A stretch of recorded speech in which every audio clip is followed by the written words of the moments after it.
मोहन नाम का एक टेलर अपने शहर में बहुत जाना माना टेलर था। उसकी 3 पुश्तों से सिलाई का धंधा उसके परिवार में था, पर मोहन को यह धंधा पसंद नहीं था। वह सिलाई में बहुत अच्छा था, पर उसकी कुछ और करने की, किसी और काम में सफल होने की भी एक इच्छा थी। मोहन सोचता है, कपड़े मैं बनाता हूँ, पहनता कोई और है। मैं जिनके लिए कपड़े बनाता हूँ वो खुश है और मैं अपनी किस्मत को रोते रहता हूँ।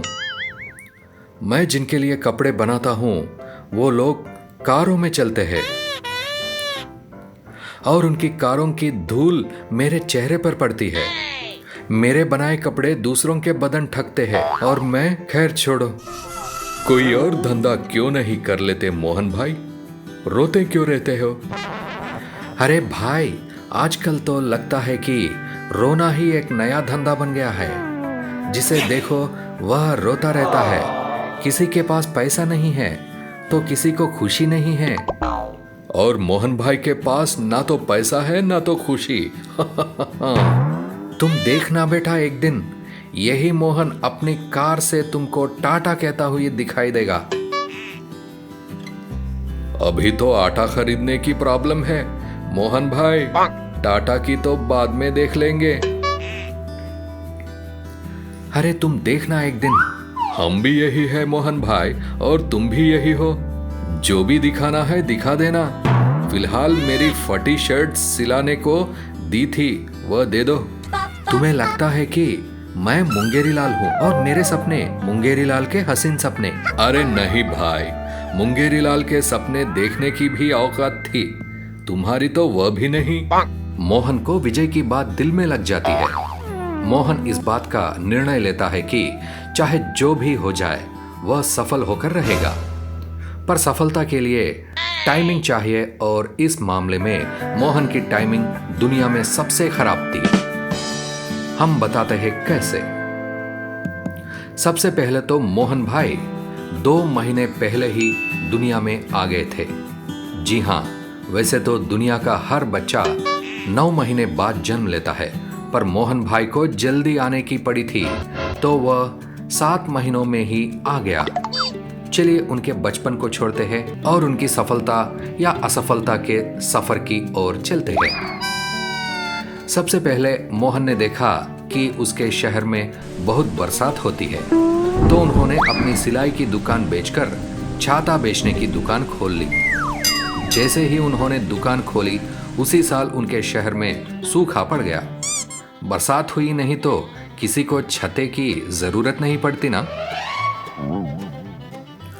पर किसी के पास पैसा ही नहीं था तो किसी ने धूप से बचने के लिए भी छाता नहीं खरीदा। इस बात पर मोहन का ध्यान गया कि सूखे के समय लोगों को पानी लेने बहुत दूर दूर तक जाना पड़ता है, तो इसी समस्या से फायदा उठाने के चक्कर में उन्होंने पानी सप्लाई का धंधा चालू कर दिया। पर खराब टाइमिंग मोहन का पीछा नहीं छोड़ रही थी।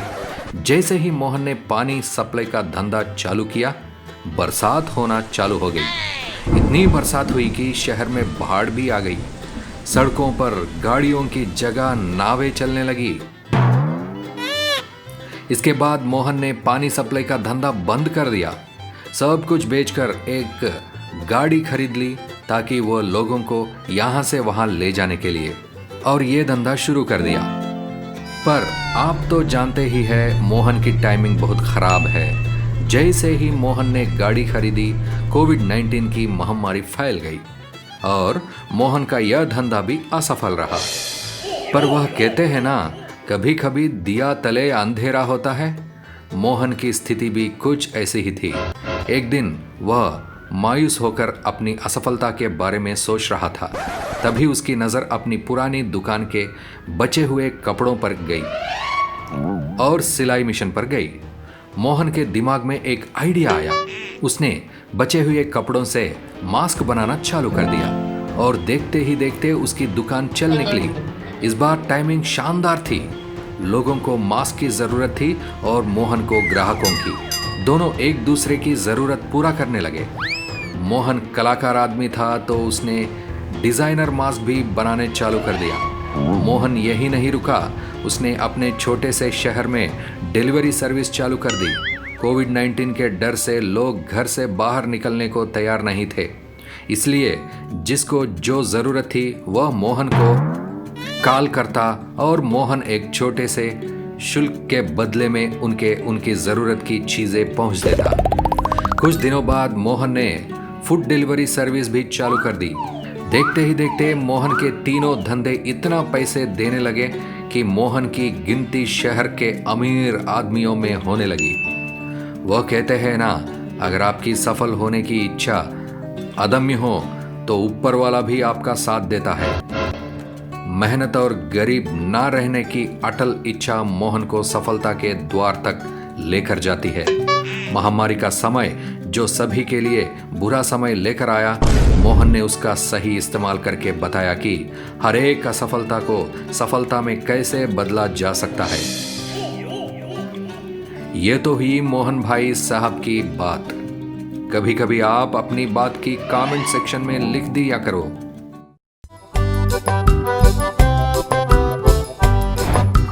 गोविंदा के गोलगप्पे पूरे शहर में मशहूर थे। जो भी एक बार खा लेता वो बार बार वापस आता। सुन, चल यार, गोविंदा भैया के यहां गोलगप्पे खा के आते हैं। अरे यार, इतनी दूर मैं नहीं जा सकता, आज तो रहने ही दे। अब क्या करे बोल, पूरे शहर में गोविंदा भैया ही तो हैं जो गोलगप्पे का ठेला लगाया करते हैं। तो चल फिर खा के आते हैं। गोविंदा भैया का व्यापार जोर शोर से चल रहा था और अब गोविंदा भैया को शादी करनी थी, एक मोटरसाइकिल भी खरीदनी थी। अरे हम ही तो हैं इस शहर के गोलगप्पा डॉन, फिर भी शादी नहीं कर पा रहे हैं, ओवर एज हो जा रहे हैं। अरे थोड़ा ज्यादा पैसा कमा लिए तो क्या हर्ज है। धनिया पुदीना का दाम तो बहुत बढ़ गया है, मैं इस पानी में थोड़ा रंग ही मिला देता हूं और बाजार से पुराने सस्ते आलू लेकर उनका इस्तेमाल कर दूंगा। अरे किसको क्या पता चलेगा भैया। रोज की तरह ठेले पर भीड़ जमा होने लगा। भैया एक प्लेट और खिलाओ ना। हाँ हाँ तो लो ना भाई, थोड़ा तीखा और डाले क्या? हाँ हाँ डाल दो। रुको भैया, आते हैं। हाय, मेरे पेट में दर्द हो रहा है और रात से उल्टियां भी हो रही है। इधर रवि की तो दस्त से हालत पस्त हो गई थी। भैया ORS का घोल पिलाए हैं अभी। हाँ, हम तीनों ने पानी पूरी खाई थी गोविंदा भैया के यहाँ, लगता है उसमें ही कुछ गड़बड़ है। चल कॉर्पोरेटर मामा को बताते हैं। क्यों गोविंद, क्या ये बच्चे सच कह रहे हैं?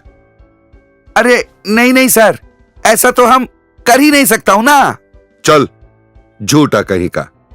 अच्छा, तेरे लिए तो हम सजा के 3 ऑप्शन रखे हैं। नंबर 1, अपने सारे गोलगप्पे तुम खुद ही खाओगे, या नंबर 2, 50 कोड़े खाओगे तुम, या नंबर 3, तुम 50,000 का जुर्माना भरोगे। हाँ हाँ क्यों नहीं, ये नहीं, मुझे तो कस के आई अब, और मुझसे नहीं होता सर, माफी दे दो। तो ठीक है राजा बाबू, अब तू 50 कोड़े ही खा ले।